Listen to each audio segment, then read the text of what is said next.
Welcome to the Roost Podcast. I am your host, Sean Pitcher. Today's guest we have on is Jennifer Ho, who is coming to us all the way from New Zealand. Super excited. She is a registered dietitian and the marketing coordinator for 2 Before Performance Nutrition. She's had previous stops at USA Volleyball, US Olympic Training Center, and most recently, before moving to New Zealand, the Utah Jazz. If you haven't heard Anthony Zamora, who was also on our podcast prior to this, who is a big cheese up there in the jazz country, definitely go back and listen to that. But Jennifer, appreciate you coming on today. Thanks so much, Sean. I'm excited to be here and chat with you today. So as I start every single podcast with this question, can you please tell our audience, what is your roots? Who is Jennifer? Yeah, absolutely. So I grew up in Northern California in a small city called Saratoga. Played quite a bit of sports growing up, volleyball and soccer being the main ones. I danced for 10 years as well. But I would say high school was definitely the peak of my athletic career. After that, I was like, all right, let's go to the other side and help these athletes do things. So I moved down to Orange County, California to do my undergrad at Chapman University. I did my bachelor's in kinesiology with a nutrition minor, and I initially thought I wanted to do athletic training going into my career. And one of my professors was like, maybe you should do physical therapy or nursing, but neither of those really sounded interesting to me. So I was working with the athletic training department when one of their athletic trainers, mentioned that USA Volleyball, their dietitian, takes on interns, and they were local. They were only 15 minutes away from the school. So I reached out to Sean, and me, just like a college junior, thinking, why would an Olympic dietitian respond to me? But she did. And long story short, I pretty much started my sports nutrition career there as an intern from 2017 till 2019. So after Orange County, I moved to Salt Lake City, Utah, and I did my master's at the University of Utah. So I did the coordinated master's program there. And had the sports nutrition emphasis in that program and got my RD credentials in 2021. So it's only been 3 years. I definitely still feel like a baby in the field. But feels like a whirlwind to you probably though, right? Yeah, like it feels so long ago, but I'm most definitely still a baby in this field. So after I finished school, started working with Anthony and the Utah Jazz, and that was actually quite a pivotal point in my career because the whole time going through nutrition, I was thinking I wanted to work in professional sports. That was kind of my end goal. And I came to realize, like, oh, this actually isn't what I wanted to do. Yeah, depending on what environment you go to or what level it is, it could be different everywhere you go. Yeah. And don't get me wrong, like, I loved the people, I loved the experience, but it just wasn't fulfilling me how I thought it would. And that was kind of a point for me to be like, I had kind of put all my eggs in this basket, and now I'm like, what do I do? Like, I was What's 25. next? Yeah, I was 25 at the time. And I was just kind of had to accept that professional sports wasn't my dream anymore, and kind of had to like pivot my mindset of like, okay, what am I doing now? And in the back of my mind, I have always wanted to live abroad. I never did during my undergraduate program. So I was kind of looking at like 1-year visas in different places because I was thinking, well, now's a good time. I'm not really tied into a career or like a workplace. I can go out for a year, gain some life experience, come back, resume as normal. So I was looking at New Zealand and Canada. Those were the two front runners. And I had applied for New Zealand's working holiday visa, thinking it was going to take like 6 months to a year to process. 3 days later, I got a visa in my inbox. And I was like, okay. That's like record speed. It never happens. It's like, that wasn't supposed to work. So that's when I started to think like, okay, what is this actually going to look like? I had met 2 before at CPSDA in 2021 or 2022. I met them at 2022 CPSDA. And I kind of had that in the back of my mind. I had met them, told them I might be moving to New Zealand, but kind of just left it at that. So come August, I was like, all right, I'm just going to go for it. So I got a one-way ticket. I reached out to Charlotte, who was the marketing manager at 2 Before, and pretty much asked, like, is there any chance of a part-time job? Because I can only do kind of contract work with my visa rules. So got to New Zealand, and I pretty much just started doing very casual work with 2 Before. I was doing nutrition consultations at a local gym, and then also doing a little bit of retail on the side as well, just to pay the Gotta bills. pay the bills. Yeah, just to pay the bills. And that's just the reality of it, you know. So I moved down to Queenstown, which is a small mountain town on the South Island. Love the outdoors, love camping, hiking, backpacking, snowboarding, you name it. The lifestyle here feels very similar to that of Salt Lake and the outdoor scene and whatnot. So that felt very familiar. Just everyone has accents and they drive on the other side of the road. So that was kind of the That must have been a weird change the for big you. adjustment. Yeah. You're probably Yeah. like, are you guys driving on the wrong side? Am I driving on the wrong side? Like, who's right and wrong here? Who knows? I'm at the point now where this is pretty normal for me. So Yeah. if when I go back to the States for CPSD this year, it's gonna look really weird. Like I Some definitely shouldn't adjustment for sure. drive. Like someone else should definitely drive. I'm gonna be the So passenger today. I think that you could do I'll be the this. passenger while I'm in the States. But yeah, so pretty much I've been in Queenstown um, for the last year and a half and hoping to stay here for the foreseeable future. So from what turned into 1 year, we'll see what happens, has turned into I hope I never leave. That's fantastic. I think a couple really good points that you kind of brought up there was one, you knew it was best for you, which I think Mhm. for young dietitians or practitioners in the field is very hard because you're trying to make it, you're trying to get experience, you're trying to be accepted, getting that hopefully next opportunity that transitions you up to whatever your goal might be. But at least you were in that situation to be able to tell yourself like this just wasn't for me. It's okay that's not for me, Mhm. but I'm going to go try to find whatever the next thing is for me. Didn't panic, had a plan, had a solution, and had conversations and made connections, which I think while a lot of times where we have these in-person conferences and why they're so critical, I mean, you can go watch as many talks as you want, but it really comes down to like who you're talking to, who you connecting Mhm. with, who you going and sharing a meal with. That's where you never really know where that's going to lead you, whether that's immediately giving you an opportunity or like in your situation down the road, falling back up with them, you made a really good impression, and then now you're in a great situation for yourself. So I think that's a really good point there. And like you mentioned back with USA Volleyball, don't be afraid to shoot your shot, right? The worst anybody's going to tell you is, sorry, we don't have an internship. Sorry, we're not looking for anybody now. But if you don't ask, you don't email, you Yeah. don't get into somebody's DMs nowadays, you just aren't going to know. So, you could sit there and rack your brain and say you're not good enough for it, or you can just say, I'm going to try. And the worst they're going to say is no, but at least now you made some kind of connection, hopefully, for something in the future.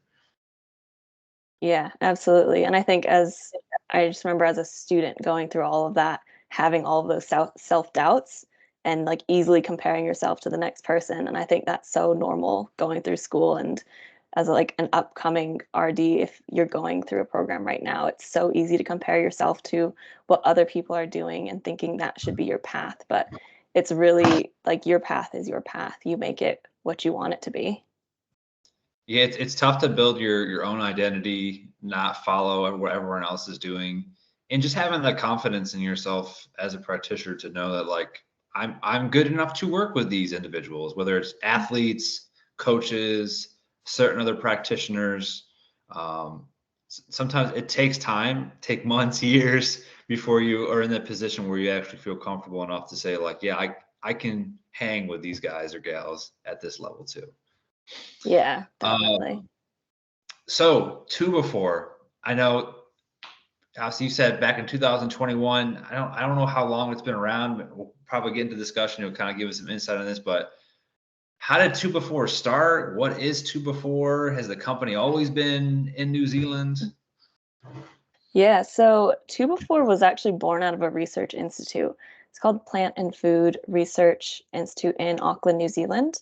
And it really started when our lead researcher, Roger Hurst, he was just studying the native berries in New Zealand.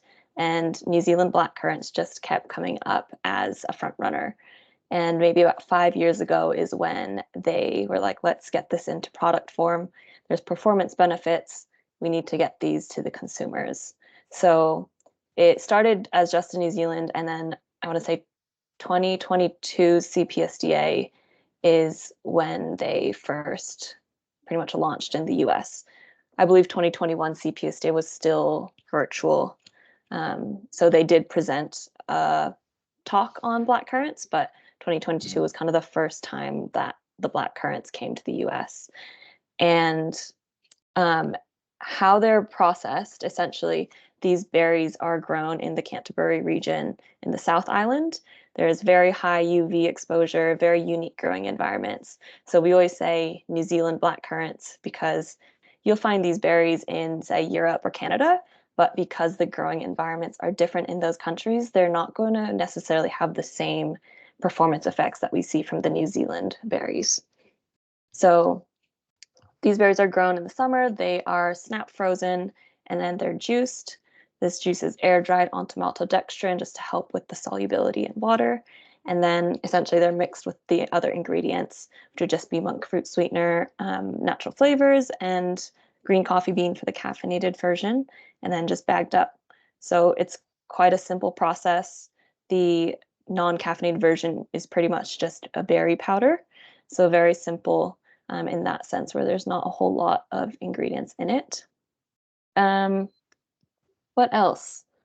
What else? So how is the UV exposure then change the quality or nutrient density in a New Zealand blackcurrant versus those Europe and Canada? Like what is it, to get really nerdy, like what is it doing molecularly? Like how is it making it different? Because I've had several other different companies on.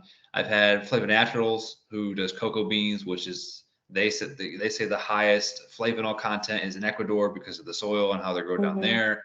I'm having a couple other companies on that have said very similar things. It really sounds like it's the soil, the temperature, how hot or how they specifically process things, whether it could possibly damage it. So maybe expand upon that a little bit more, just so we can get a better understanding. Yeah, definitely. So these unique growing environments essentially give these berries a very different anthocyanin profile to other berries. So it's got a 50-50 pro-oxidant and antioxidant balance.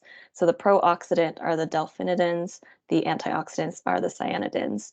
And what this balance does is essentially the pro-oxidants are eliciting this mild stress on the body, or what we would call hormesis. And what that does is it upregulates our immune system.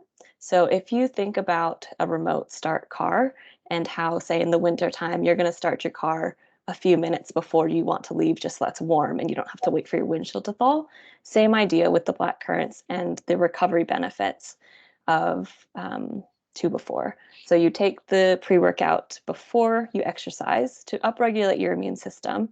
And then when you're exercising, your defense systems are basically already ready for the stress that comes with exercise. So multiple benefits from black currants, recovery and muscle like inflammation management being one of them, and then also increased endurance through vasodilation. And this vasodilatory effect is different from like your typical, say, beetroot and nitric oxide, whereas this anthocyanin balance is what's basically activating the NRF2 pathway, the NRF2 pathway that is leading to the vasodilation and all the other effects as well. So if I have so the beets more so works through the mouth to the GI system, and then now they've come on with the guy having Flavor Naturals. He said that works with the L-arginine pathway. So is this a third different pathway, or? Yeah, so this is the NRF2 pathway. We got 3 different pathways. We have a lot of pathways. Now that could provide nitric oxide. That's kind of a game changer. Yeah, I wouldn't necessarily say it's nitric oxide that's doing the vasodilation, but more so just that unique anthocyanin balance that is activating this pathway. Okay. And so it has most of the, since again, most of the black currants seem to come out of New Zealand now, so there's the other two entities it comes out of. So is most of the research based down in New Zealand with those specific research of the plant and food research in Auckland? Yeah, so the research that 2 Before was based off of was all done on New Zealand black currants. Okay. Is there any like specific research or data or stats that pop out that's come out in the last couple of years? Like if I'm a practitioner and like let's say I'm going to go have a conversation with a coach or a player, and we know how these coaches and players work. Like if you can't sell them something in like 1 to 2 sentences, it's probably gonna be pretty hard for them to continue to take it. So like if you're talking to a practitioner and they're like, I want to know about 2 Before, and they're like, what's some data that I could throw at these guys? Like, is there anything out there currently that you use to help inform other practitioners about this? Yeah, so I would always start with the main two benefits of increasing endurance and maximizing recovery. Those are two big performance um, markers that we would talk about. We have a meta-analysis that was done that did show 4.6% improvement in performance just based on all of the studies that were looked at. And that's a statistic that we would include in some of our like marketing materials or just product brochures. Um, I feel like it also kind of depends on what team or like what kind of athlete we're catering towards. I would Mhm. say our endurance sports have definitely picked up a lot more momentum with 2 Before than say like a power sport, though there isn't really like only one sport that can use 2 Before, if that makes sense. It seems like a lot of these products, like a beet, a cocoa, a 2 Before, seem to be heavily utilized by the endurance population, or a lot of the research is done on them first. And then once that kind of gains some traction, it almost seems like then the power-based sports will kind of like pull it over to their space and like, all right, these guys are seeing some benefits. Let's give this a try and see how it can essentially help us almost. Yeah, I think what's unique about the black currants is that there isn't really a loading phase. Like you don't need to take it for 7 days or 3 days before an event. It's pretty much one like that 30 minutes, 30 to 60 minutes before you take it, and that just activates the NRF2 pathway that activates your immune system. So it's not like you need to take it for 7 days to see a benefit.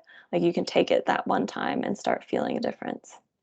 So you're almost, I don't want to say instantaneously, but to a certain extent, like you're getting a very quick feedback as an Hmm. athlete, if it's going to be helping you or not, which I think many of us can say as practitioners, if you can get that benefit fast and an athlete feels that, like the buy-in is probably going to be pretty quick. First, like if you have to load something for 7 days and it's like, all right, I'm finally feeling better or feeling a difference in my performance at the end of the week with how the reward system is nowadays. People want that quick Hmm. fix. If it's taken too long, some people will give up really fast. So definitely could probably be a benefit there for sure.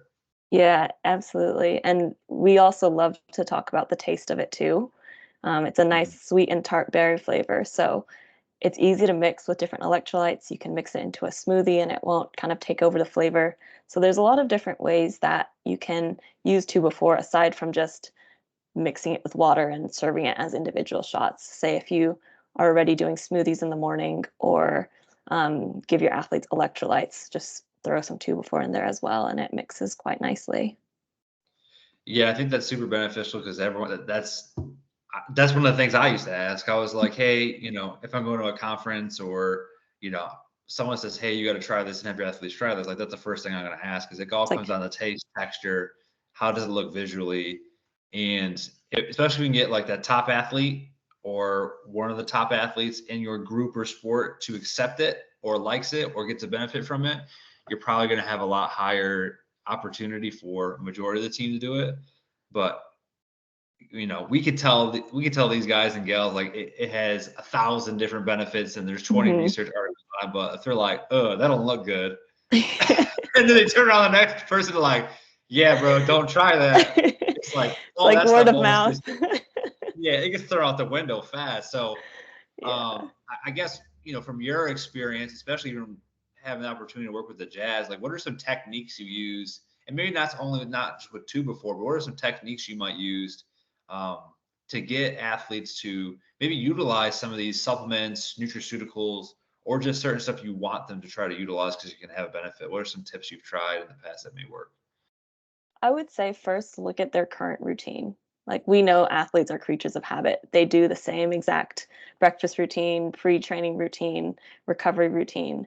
So trying to find a way to integrate whatever supplement to before, whatever it might be, into what they're already doing without causing a big change. So trying to find the path of least resistance for them to use something, especially if it tastes good, especially if it has benefits for them, just trying to make it easy for them to use. So, say if they get breakfast every morning, just putting a cup of two before or a cup of, say, electrolytes on their tray, just so that it's there for them.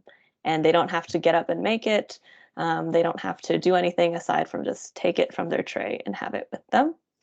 Um, if they say, I'll go to the training room beforehand to get treatments, having a cart with the supplements there for them to take right off before they go onto the court, and even communicating that with athletic training and staff if that's feasible, to remind the athletes, hey, just grab a shot of the black currant before you head out on the court, or don't forget your electrolytes before you head out on the court, little things like that. Yeah, and I like definitely a couple points there. If you can get the staff to try it or the coaches to try, it only takes one coach too, because if a coach goes, "Oh, I feel like 1,000 times better," right? And a lot of times these coaches have way more of a connection and relationship Mhm. with a lot of these athletes and players. You get a couple of those guys on par, and they love it. Like that becomes an easy win. And I like what you mentioned about the tray and the cart. I used to have a table at the last facility I was at, and I would just put stuff out. I wouldn't tell them what it is. I would put like a little like maybe sheet that said like 3 bullet points, a picture, like improves endurance, improves jump Mhm. shot, just like words that they understand that wasn't too complicated. And I just put it there. And either two things are going to happen. They're going to come out like, Sean, what is this? First and foremost. Or I would go in once they then went out to practice and see like it was almost like my own little study, like what did they use and what did they not use? Mhm. And that they're not using something, okay, like you said, can I make it into one of their favorite electrolytes? Can I put it into a smoothie? What are some other ways that I can like sneak and work it in? But then when they tell me like, I don't know what you put in that, but like that tastes great, or like that made me shoot X percentage better today, then it's like there's the small little wins you can make happen that make the world of difference. So I was, don't stop at the first try. Yeah. A lot of times I think we might get discouraged and like, they're just not going to like it. They want to drink it. But if you get creative with it or fun with it, or just kind of experiment in their environment, kind of like you said, you know, eventually over time we'll figure out what's the best way we're going to fit it in based on the feedback, verbally or non-verbally, that they're trying to tell us. Yeah, I definitely like the point that you said about getting the coaches on board and staff on board, because it really is like the more people that you have on board with these things, the more momentum you'll have with it, versus if there's any pushback from, say, a coach or a strength coach or someone, then that'll ultimately make your job harder. So thinking like, how can we be more collaborative? How can we work as a collective versus like our own individual departments? Yeah, you can't work in a silo. That's like why I'm having this podcast, because I like to have all sorts of different practitioners and people on, because I don't think we can do any of our jobs alone or by ourselves. One of the things Anthony said when he was on the podcast was he wants to work with different practitioners and these coaches, because guess what? We all know how fast paced this athletic world is, and Hmm. how you could be in 5 different jobs in 5 different years. His mentality was like, hey, if I do a really great job here with the Jazz and this coach goes to another professional team, he's like, hopefully I made enough of an impact on my end where they're going to want to go there and be like, we need this. Hmm. like, we need to hire a chef or we need to hire a dietitian because they saw firsthand what that did for the program, the organization, maybe kept athletes available, injuries were down, people weren't getting sick all the time. And that can go for anything, products, whatever it is. If they really liked this product and and they saw it benefits their athletes, and the next thing they come over, like they have a dietitian there now, like, hey, we need to get this because this made a big difference. Yeah, always remember how small the sports world is. Very small. With your product, like, is there a specific, I know it comes in like a packet or there's probably like a scoop for how much you use, but have you guys seen the dosage at all change or the amount changes based on the size of the athlete? An example I usually use with a lot of my athletes or people that I work with is like, you look at tart cherry juice, right? Like, if I have 8 ounces of tart cherry juice, but I got a man that's like 6'6", 330 pounds, that athlete that's 190 pounds that takes 8 to 12 ounces versus that person that's 330 pounds, they might need probably 2 to 3 times the amount to maybe have a similar effect. Does that fall into the same situation here, or do we not have the research to know if there's that huge necessary change from person to person? Yeah, that's a great question. Right now, we don't have the research to really distinguish between different body masses and sizes. We have done the research to establish that the optimal anthocyanin dosage is 105 to 240 milligrams per serving. So one packet of 2 before has 120 milligrams. And we would recommend, say, on heavy training or races, you can take 2 packets, whether that's 2 in the beginning or 1 at the start and 1 in the middle. But any more packets past 2 and past 240 milligrams of anthocyanins, there really wasn't a whole lot of benefit. So we typically just say stick to 2, just minimize the risk of GI upset just from taking excessive product. But yeah, we haven't really studied the differences in body mass and size. Yeah, I think that's where, like, if you more isn't always better. It sounds like Yeah. honestly that range there's a sweet spot there, and probably it's a lot of just like many dietitians answer these questions. It depends. Yeah. It depends who you are, depends the situation, depends the environment, and maybe over time we'll probably figure that out. But yeah, I can agree there. So has there been any articles out with like biomarker testing? Because obviously you said it has this, these cyanins, anthocyanins, probably antioxidants, probably helping with the recovery part. Is there anything out there that shows that it reduces certain markers that a practitioner or somebody can look at to see if it's having a significant effect, or is it mostly a lot of just kind of word to mouth with the athlete? Like they use it, they say, yeah, I feel more refreshed and recovered. Yeah, good question. So one of the studies was done over a 5-week period, and they were essentially seeing one, do training adaptations decrease with consistent anthocyanin intake? Because as we know, sometimes when you take really high amounts of antioxidants, that can decrease training adaptations. And what they actually found was an increase in the immune defense factors. So the B defensins and immunoglobulin A, those were 2 of the markers that they were looking at in that study. And I believe IL-6 might have also been looked at too. But they also noticed no differences in training adaptations.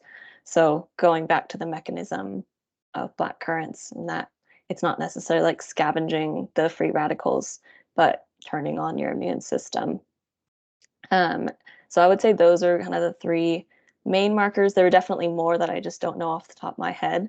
Yeah. Yeah, I can send you the articles. I'm happy to send you the articles, and maybe you can link them in the show notes for people to read over. But Yeah, there were markers, yeah. that'd be fantastic. Yeah, and I know obviously our group, especially with dietitians, they always like to look at the research, and Yeah. I think do you guys do a lot on social media with Two Before? Yeah, it's just 2 before performance on Instagram, and Facebook. We're not on the TikTok realm. Just keeping it to 2 That's keeping a it to whole 2 other piece. platforms. Yeah, that's a whole 'nother one that we don't quite wanna get into. Yeah, definitely But probably try to keep it really simple. Like you start getting on so many social media channels and it's like your whole day is just spent on all of them. yeah. But yeah, so we're Okay. on Instagram and Facebook. Okay, awesome. Um, so is this pretty much, can anyone use this, right? Like obviously we talked a lot about like it could be beneficial for athletes, but I guess at the end of the day, since it's essentially affecting and enhancing your immune system's ability to do its job, then this could probably be used by any audience, I would assume. Yeah, I would say it would still be more geared towards active populations. Because I think a key point that I didn't mention earlier was that the exercise is what kind of turns on that NRF2 Mm. pathway. So there is a tie between the exercise and the mechanism. If, say, an athlete just wants a recovery drink and wants to throw a packet of 2 before in their smoothie, like that's not going to hurt them. So I wouldn't completely discourage them from only using it before exercise. But in terms of like abilities and ages, aside from caffeine recommendations for young kids, if we're just talking non-caffeinated, like it's pretty much just berry juice. So it's quite safe whether you're young, whether you're old, whether you're in between, professional athlete, recreational athlete. It's safe to use.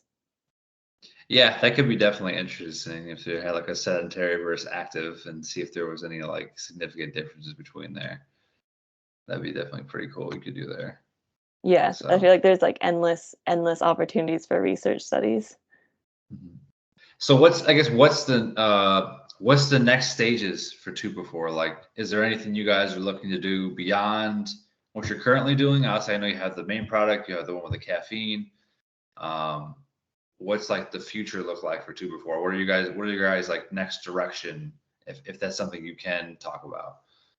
Yeah, we're looking to expand our product line.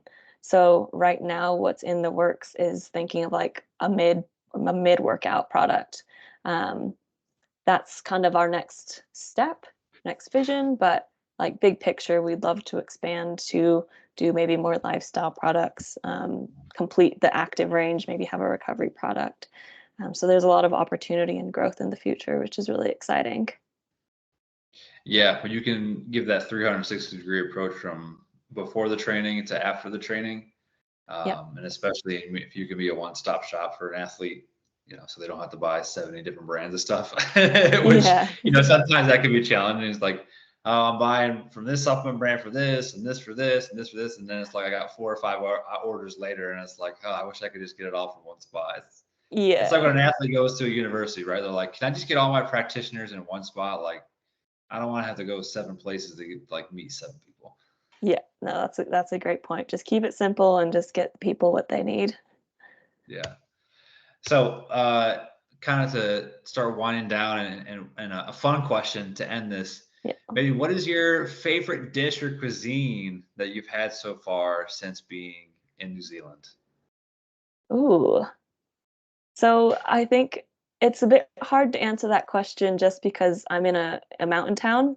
So as you can imagine, like a ski town, like it's quite limited in cuisines versus like if I was in a big city. Um, I would say there is a really good Japanese restaurant in town, and I really enjoy going there.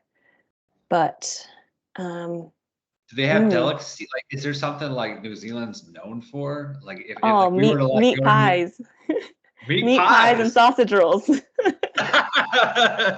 Yeah. Yeah, there's a lot of quirky things here. But I would say meat pies and sausage rolls are kind of like maybe I'm trying to think of what the equivalent might be, like a bagel sandwich sort of thing in the Okay. States. Just like a grab and go. Just think like grab and go, like you eat it with your hands. You're not getting a fork and knife out.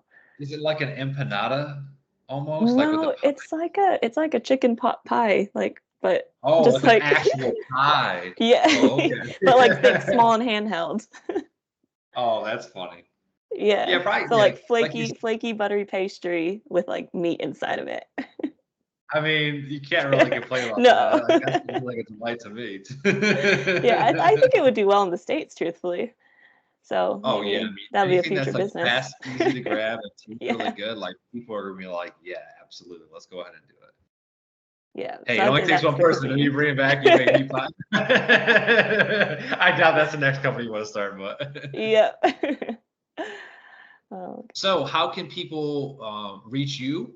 Whether that's just yourself, they want to contact you, ask more questions, maybe get some more information about utilizing 2Before, or what are some different avenues people can go and find out more information, whether it's from the research side or it's just your guys' information in general. Yeah, so in terms of contact information, my email is just jen@2before.com. Happy to answer any questions that people might have about the product or just about my path in general. In terms of getting more science on the product, we do have a science page on our website, so just 2before.com. And there'll be the studies are all cited there, so you won't have to look too far for the research. And Instagram, our handle is just 2Before Performance, so feel free to follow along there. Yeah, those are kind of the main contacts. Yeah, I like that you guys have a page that just has the research on the page, because a lot of times when practitioners are busy and they just want to oh, I saw that article, where was it? Like the You have fact to that you like can go just go to the Google page, PubMed, yeah, and then yeah, you you're don't have PubMeding, access, and they don't have access to the article. yeah, so you're just God, and here it is 30 minutes later, you're trying to look for one article, you can't access it. And then you're going around the CPSDA listserv or texting some friends and just I just wasted 30, 45 minutes looking for one thing. It's could you just give me a direct page? So appreciate y'all for doing that. That'll make our lives much easier if you want to look it up. Yeah, absolutely. So on my end, in my Instagram, tactical_Sean RD, all of my information is in my link tree there. If you want to watch more episodes of the Roots podcast, any discounts on supplements or foods are also going to be found there as well. Again, give us a like, give us a share, spread the wisdom to everybody else as much as we can. If there's particular people you guys want to listen or hear on the podcast, don't be afraid to hit me up in my DMs on LinkedIn or Instagram or my email. Jennifer, again, really appreciate you for taking the time today, all the way from New Zealand, for giving some more insight on 2Before. Thanks so much for having me, Sean. It's been great talking to you today.